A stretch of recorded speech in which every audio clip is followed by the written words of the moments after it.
कक्षा 10 के विद्यार्थियों का आज की कक्षा में स्वागत है। प्यारे बच्चों, आज हम समांतर श्रेणी के पदों के योगफल पर चर्चा करेंगे। किस प्रकार से हम योगफल निकालने के लिए सूत्र प्राप्त कर पाएँ और फिर उस सूत्र का प्रयोग करना सीख पाएँ। तो जैसे कि आप जानते हैं, समांतर श्रेणी को हम व्यापक रूप में अगर लिखें तो पहला पद a, दूसरा पद a धन 1d, तीसरा पद 1 धन 2d, इसी प्रकार से अंतिम पद a धन n ऋण 1d nवां पद, उससे ठीक पहला वाला पद a धन n ऋण 2d। जब अंतिम पद n ऋण 1 होगा तो उससे पहले वाला n ऋण 2 होगा, उससे पहले वाला n ऋण 3 होगा। इस बात को आपने समझना है, क्योंकि n ऋण 1 है तो n ऋण 1 में से एक और घटाओगे, क्योंकि पहला पद 0d है, दूसरा पद 1d है, तीसरा पद 2d है, चौथा पद 3d होगा। तो nवां पद 1 कम d होगा, n से पहले वाला पद 2 कम d होगा। तो इस बात को आपने समझना है कि मैंने ये पद कैसे लिखा है। उसके बाद अगर मैं इनके योगफल की बात करूं, माना मैं इनके योगफल को Sn से प्रदर्शित करूं कि Sn बराबर लिखूं इनका योगफल, तो मैं कॉमा बीच का हटा के कॉमा को क्या बदल देता हूँ, धन कर देता हूँ। तो ये इनका क्या हो गया, योगफल हो गया। ये पहला पद धन, दूसरा पद धन, तीसरा पद धन, चौथा पद धन, पांचवा पद धन, छठा पद धन, लास्ट nवां पद n ऋण 1वां पद। तो अगर मैं इसी को रिवर्स क्रम में लिखूं एक बार फिर से, तो Sn बराबर, इसी को मैं उल्टा लिख रहा हूं। सबसे पहले अंतिम पद a धन n ऋण 1d, सबसे पहले ये पद लिख लिया मैंने, धन, फिर उसके बाद a धन n ऋण 2d धन।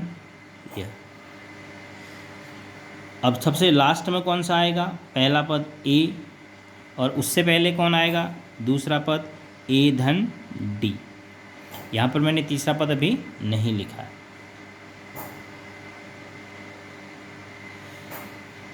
तो अब आप सोचिए कि अगर मैं इन दोनों समीकरणों को जोड़ देता हूँ, यानी Sn और Sn जोड़ दूंगा, तो बाएं पक्ष में कितना हो जाएगा, 2Sn। जोड़ने पर अगर मैं लिख दूं कि दोनों को मैंने जोड़ दिया, जोड़ने पर क्या प्राप्त हुआ, एक Sn ये है, एक Sn ये है, तो 2Sn बराबर, पहले पद को अंतिम में जोड़ूं, दूसरे को अंतिम से जो दूसरा है उस पे जोड़ूं। इसी प्रकार अगर मैं जोड़ते रहूँगा तो पहला आएगा a धन n ऋण 1d। ये इन दोनों को जो, अब चूँकि योग में क्रम विनिमय नियम लागू होता है, आप किसको पहले जोड़ें इससे कोई फर्क नहीं पड़ता है।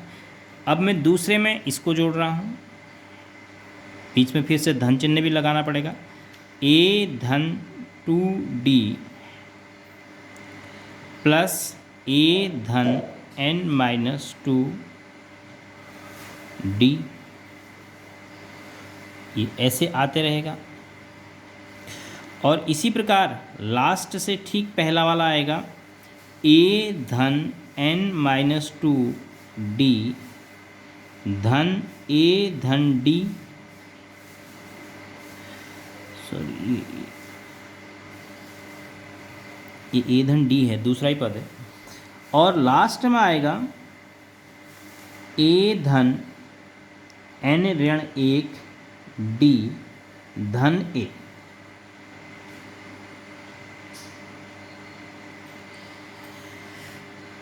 आपने किया क्या, आपने सभी पदों को जोड़ दिया, उसका नाम Sn दे दिया, और उसी को आपने रिवर्स क्रम में लिख दिया, यानी सबसे लास्ट वाला पहले लिख दिया, लास्ट से दूसरा वाला दूसरे नंबर पर लिख दिया। इसी प्रकार लिखते गए तो सबसे पहला वाला लास्ट में चले गया और दूसरा वाला लास्ट से दूसरे नंबर में चले गया। ये लास्ट से पहला नंबर का पद और ये लास्ट से दूसरे नंबर का पद। ये मैंने इसमें एक्स्ट्रा लिखा है तो इसको इस पर मेंशन नहीं किया।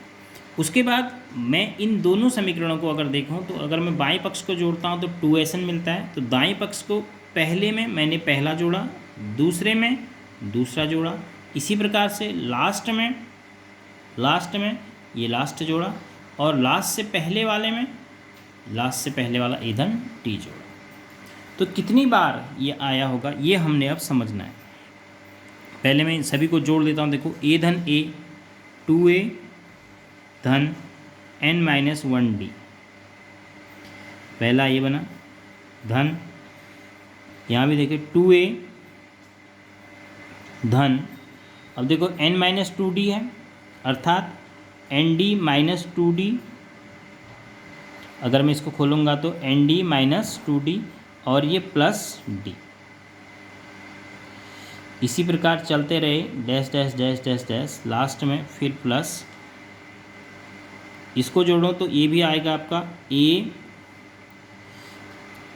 धन ए जोड़ लेता हूँ पहले, ए और ए को जोड़ लिया तो क्या हो गया 2a धन nd-2d प्लस d,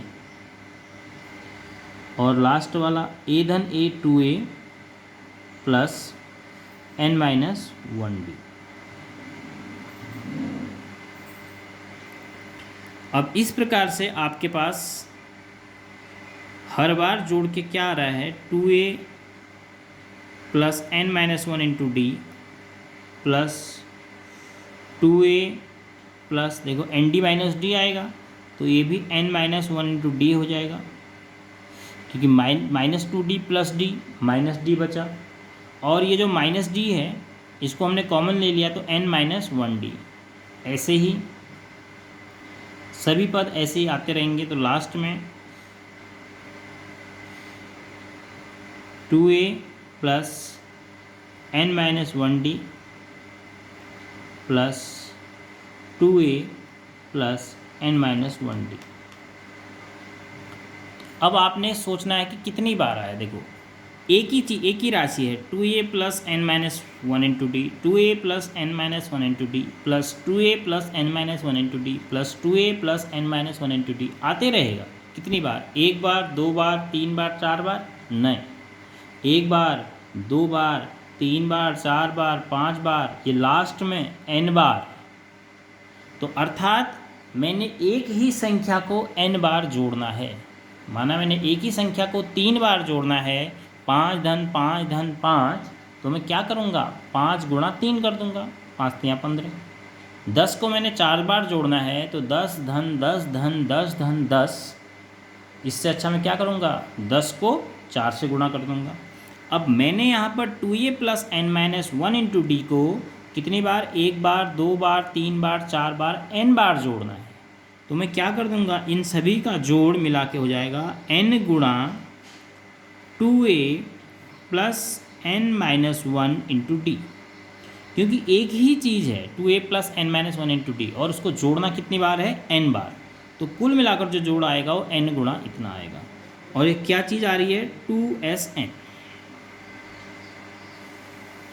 तो Sn बराबर यहाँ से हो गया 2 का अगर मैंने पक्षांतर कर दिया तो n/2 2a plus n-1 into D.